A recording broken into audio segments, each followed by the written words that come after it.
বিষয়টা হচ্ছে আপনি যদি এই মুহূর্তে এখান থেকে চলে না যান, তাহলে একটু পরে কিন্তু আমার জীবনে একটা হৃদয় বিদারক ঘটনা ঘটে যেতে পারে। প্লিজ। তার মানে আপনারও সেম কেস? মানে মানে আপনার গার্লফ্রেন্ড আপনাকে চাপে রাখে? হ্যাঁ, না মানে আপনার উপরে কোনো বিশ্বাসই রাখে না?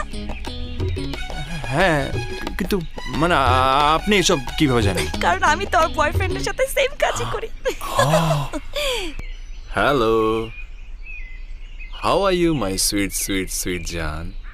খবরদার আমাকে জান বলবে না। কে তোমার জান? কে আমার জান মানে? অনলি ইউ, তুমি আমার জান। এই যে ঢাকা থেকে এত কষ্ট করে এত দূর সিলেটে আসলাম, কার জন্য? শুধু তোমার জন্য। কেন জানো? কারণ আমি তোমাকে অনেক অনেক অনেক ভালোবাসি।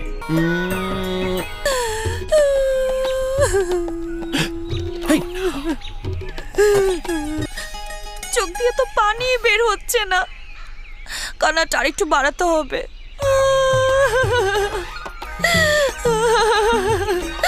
আর কাঁদবো না, কাঁদতে কাঁদতে পুরো টায়ার্ড হয়ে গেছি, আর কাঁদা যাবে না।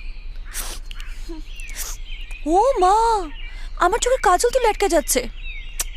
আরে আগেবার যখন ব্রেকআপ করছিল তখন তো একটা হিংস দিছিল যে ব্রেকআপ করবে, এই জন্য সাজুগুজু করে জেনে চোখের কাজলটাও লটকে নেই। কিন্তু এবার এবার কথা নেই বার্তা নেই, হুট করে ব্রেকআপ।